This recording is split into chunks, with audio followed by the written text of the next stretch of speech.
बार बार घर में किसी न किसी का बीमार पड़ना, ये जब कमजोर हो जाती हैं तो एक घर के अंदर से बीमारी बाहर जाती नहीं। अष्टम भाव के दिशा में उस व्यक्ति की अगर तस्वीर भी आ जाएगी तो वो व्यक्ति को अचानक कोई ना कोई परेशानियां बनी हुई रहे। तो चंद्र अगर स्वामी ग्रह है और उसके घर में जल यानी कि अंडरग्राउंड वाटर टैंक अगर अग्नि की दिशाओं में है तो ऐसे व्यक्ति को बार बार रोग आएंगे ही। लग्न देख करके अगर 1 और 8 नंबर किसी के पहले भाव में लिखा है, उसकी एक तस्वीर को अगर किसी का 3 नंबर या 6 नंबर लग्न में लिखा है यानी कि पहले भाव में लिखा है, तो ऐसे व्यक्ति का चित्र ब्राउन फ्रेम में करवा करके, और अगर 10 या 11 नंबर है यानी कि शनि का भाव है,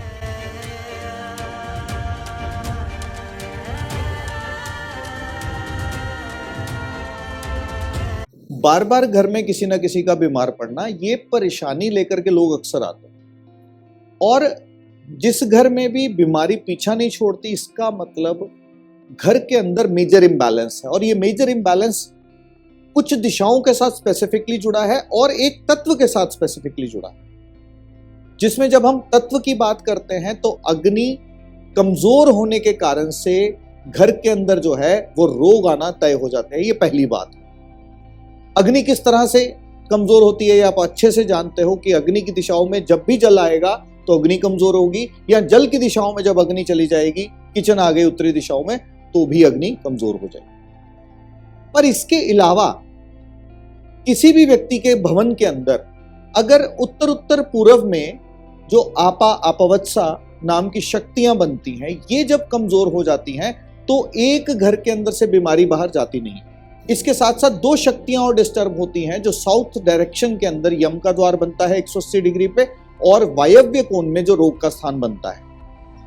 और सेहत ठीक ना होना, ये सबसे पहले शक्ति कौन सी है? आपा और अपवत्स। ये पहले शकुन इसके कौन से देखने को मिलते हैं? जब भी घर के अंदर एक्सपायर डेट की मेडिसिन होती, ये एक प्रभाव मिलता है। ये जो शक्तियां, ये जो एनर्जी फील्ड्स बताई हैं, इनको सबसे पहले संतुलित अवस्था के अंदर लाना अनिवार्य है वास्तु के दृष्टिकोण से। और इसके अलावा जो व्यक्ति बीमार है, जो व्यक्ति स्वस्थ नहीं हो पा रहा, बार बार रिपीट बीमार होता चला जा रहा है, कुंडली के अकॉर्डिंगली अष्टम भाव के दिशा में उस व्यक्ति की अगर तस्वीर भी आ जाएगी तो वो व्यक्ति को अचानक कोई ना कोई परेशानियां बनी हुई रहेगी। रोग के स्थान पर अगर छठा घर कुंडली में रोग के स्थान के साथ जुड़ता है, जो कि रोग जन्म देता है, तो छठे घर की दिशा में अगर व्यक्ति के वार्डरोब आ जाता है या व्यक्ति की चित्र जो है वो आ जाता है, तो भी आप देखोगे व्यक्ति की लाइफ के अंदर सेहत सुख संबंधित समस्याएं जो है वो देखने को मिलती। अब करना क्या है?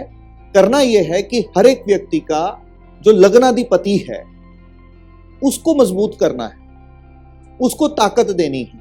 उसको ताकत कैसे दोगे? उसको ताकत तब मिलेगी जब वो जो ग्रह है जो लग्न के साथ जुड़ा है वो सही स्थितियों में घर में होगा। मान लीजिए किसी का लग्न अगर कर्क है तो उसका स्वामी ग्रह कौन सा हो गया? चंद्र। तो चंद्र अगर स्वामी ग्रह है और उसके घर में जल यानी कि अंडरग्राउंड वाटर टैंक अगर अग्नि की दिशाओं में है तो ऐसे व्यक्ति को बार बार रोग आएंगे ही। अगर जल पृथ्वी की दिशा में है तो भी जल बंध गया तो भी समस्याओं का सामना करना पड़ेगा ही। ये बात समझ में आ रही है? ये घर के वास्तु के दृष्टिकोण से इंबैलेंस दिखेंगे। एक और उदाहरण लेते हैं। अगर किसी के लग्न में 5 नंबर राशि लिखी है तो कौन सा तत्व हो गया? सूर्य की राशि है तो तत्व कौन सा हो गया? अग्नि तत्व। अग्नि अब अगर घर में जल की दिशाओं में है यानी कि किचन अगर उत्तरी दिशाओं में बनी है तो भी उस व्यक्ति का लग्न जो है वो कमजोर हो गया। तो इस कारण से जब भी कभी भी किसी भी घर के अंदर आप देखते हो कि बार बार बीमारियां आ रही, बार बार बीमारियां जो है कब परेशान करती हैं? जब कुंडली के अंदर जो योग बनते हैं और घर में आपके ऑब्जेक्ट्स जो हैं या एक्टिविटीज जो हैं वो उस कुंडली के योग को सपोर्ट कर देती है। तो इसके लिए बड़ा इंपॉर्टेंट है, जब भी एक घर डिजाइन किया जाए, घर की कुंडली के अकॉर्डिंगली चीजों को फिट किया जाए, क्योंकि घर में तो 10 लोग भी रह सकते हैं, उन 10 के अकॉर्डिंगली मैच करना असंभव है। पर घर के अपने एक तत्वों की संरचना है।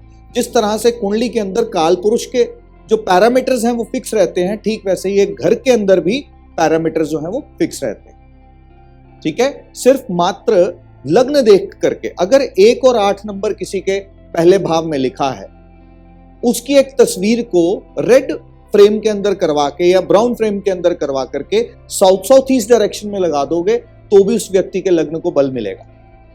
अगर किसी के लग्न में 2 और 7 नंबर लिखा है, सिल्वर फ्रेम में उस व्यक्ति का चित्र बना करके साउथ ईस्ट यानी कि अग्नि कोण में लगा दोगे तो भी सामने वाले को सेहत सुख संबंधित फायदा मिलेगा। अगर किसी का 3 नंबर या 6 नंबर लग्न में लिखा है यानी कि पहले भाव में लिखा है, तो ऐसे व्यक्ति का चित्र ब्राउन फ्रेम में करवा करके उत्तर दिशा में यानी कि नॉर्थ डायरेक्शन में लगाने से भी उसके लग्न को बल मिलेगा। अगर 4 नंबर लिखा है तो सिल्वर कलर के फ्रेम में उसका चित्र जो है वो कहां लगाना है, नॉर्थ वेस्ट डायरेक्शन में, चंद्र की दिशा में। अगर 5 नंबर है तो ब्राउन कलर या गोल्डन कलर का फ्रेम लेकर के उसका चित्र जो है पूर्व दिशा में यानी कि ईस्ट डायरेक्शन में लगाने से लाभ मिलेगा। अगर 9 या 12 नंबर लिखा है तो गोल्डन फ्रेम में उस बच्चे का चित्र, उस व्यक्ति का चित्र कहां पे, ईशान कोण में लगाने से लाभ मिलेगा। और अगर 10 या 11 नंबर है यानी कि शनि का भाव है, ऐसे बच्चे का मेटालिक कलर का फ्रेम बना करके एक चित्र सुंदर सा वरुण के पद के ऊपर वेस्टर्न डायरेक्शन में लगाने से उस व्यक्ति को जो है वो लाभ मिलता है। तो ये बेसिक पैरामीटर हैं। बाकी इसके बाद कुंडली के अंदर क्या क्या कष्ट हैं, क्या क्या पीड़ाएं हैं, इसको जान करके चीजों को ध्यान में रखा जा सकता है और एक व्यक्ति को सेहत सुख जो है वो प्रदान किया जा सकता है।